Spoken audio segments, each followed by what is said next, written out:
I had a job like any other guy in his 20s, delivering pizzas for a living. Nothing glamorous, but it paid the bills, and I didn't mind. I worked nights mostly. That was when the place was busiest, and honestly, the quiet of the streets made the job a lot more bearable. One night, as I was closing up the pizza shop and preparing for my last delivery, the manager handed me a strange order. It was from a house on the edge of town, a spot I hadn't delivered to in months. The address was an old, run-down house at the end of a cul-de-sac. There was something off about it. No lights, no cars, just an eerie silence. "Hey Jake, you sure you're up for this one?" the manager asked, peering at the slip in his hand. I shrugged. It's just another delivery, right? But as soon as I stepped outside, the chill in the air felt different. It wasn't just cold, it felt heavy. I could hear my footsteps echo on the empty streets as I drove out toward the house. The sky above was black, and the wind rustled through the trees like whispers. The closer I got, the more unsettling the place felt. I couldn't quite put my finger on it. I'd driven by this house hundreds of times before, but tonight felt like something was waiting for me there.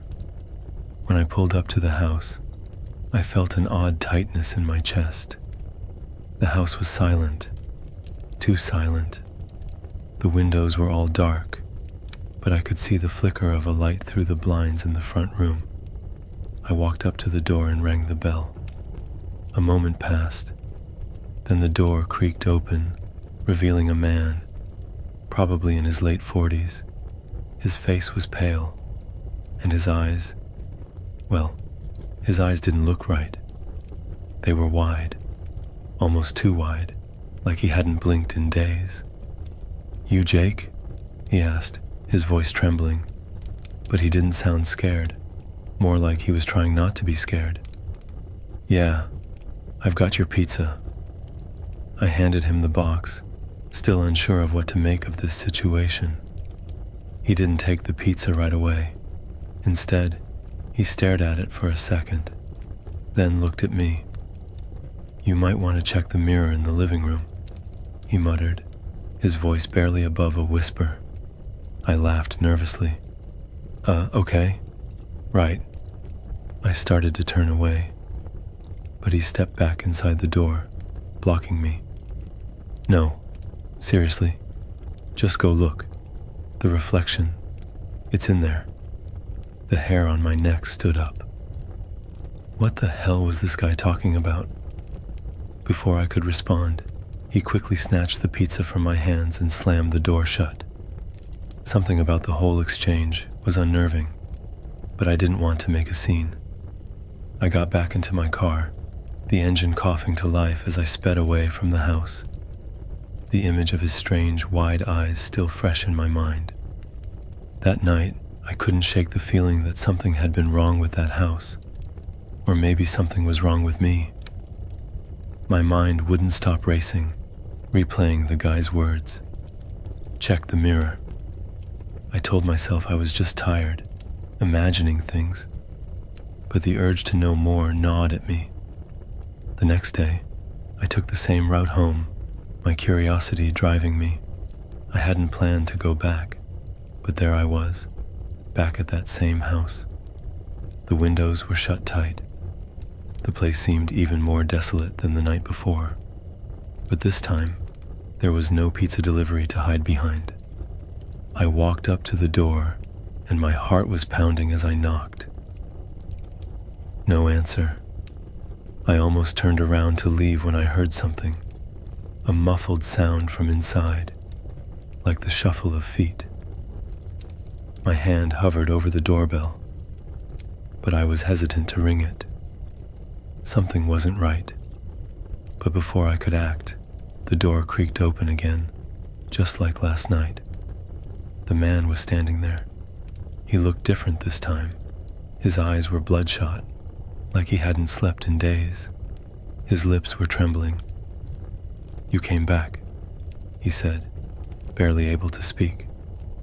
I told you to look in the mirror. I didn't even know why, but I stepped inside, my legs feeling like they were made of lead. The house smelled stale, like something hadn't been cleaned in years. He led me to the living room, where an old dusty mirror hung crookedly on the wall. The man stepped aside to let me look at it. I stared at the reflection in the glass. At first, nothing seemed out of the ordinary, but then I saw it. The figure. No, not a figure. Something else entirely. In the reflection, standing just behind me, was a dark, formless shadow. Its outline was vague, but its presence was enough to send a cold shiver down my spine. I turned around quickly, but there was nothing there. "Do you see it?" the man whispered, his voice shaky. I nodded, though I didn't understand. "What is that?" "The mirror. It shows what isn't supposed to be seen," he said, his voice trembling with fear.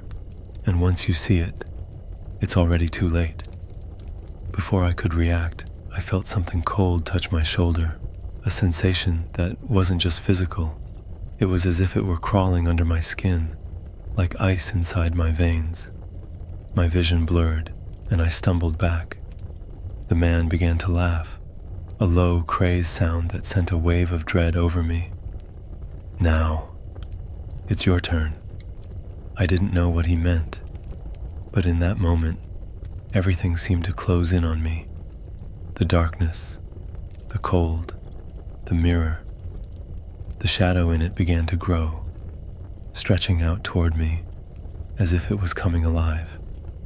I ran. I ran faster than I ever had before. I bolted out of that house like my life depended on it, because it did.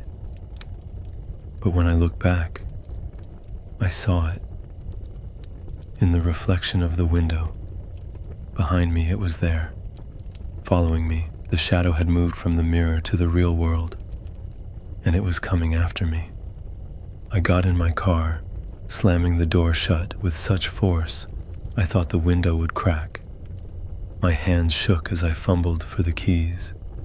I turned the engine on, but the sound of the car revving didn't drown out the growing noise inside my head. The sound of something dragging, something creeping closer. I looked up. It was in the reflection of the rearview mirror. The shadow.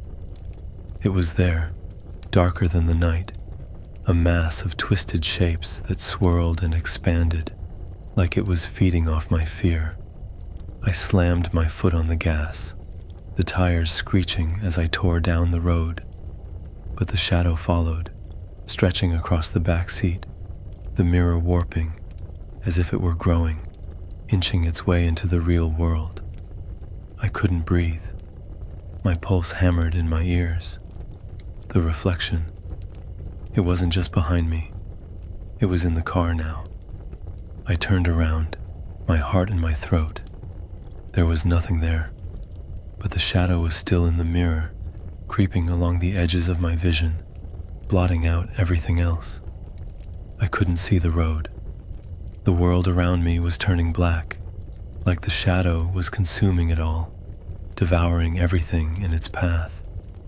I swerved, barely avoiding the streetlight, the tires screeching again as I tried to regain control.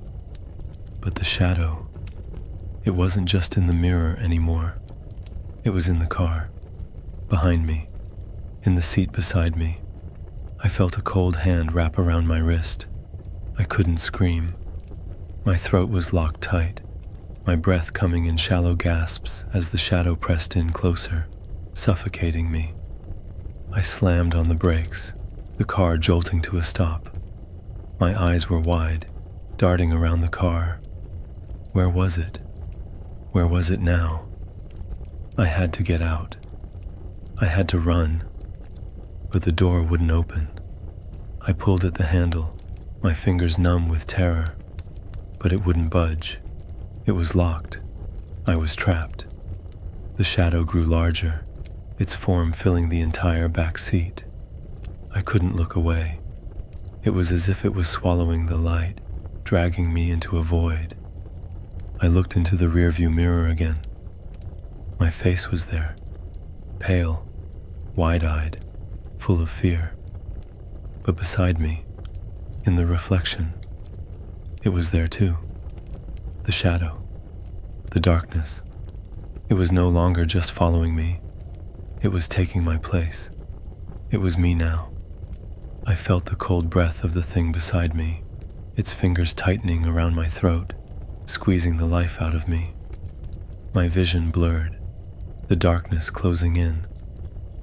But it was too late. It had already taken me. And then in the distance, I heard it. Slow, deliberate footsteps approaching. I could feel it. The shadow was already stepping out of the mirror. And now, it was coming for you.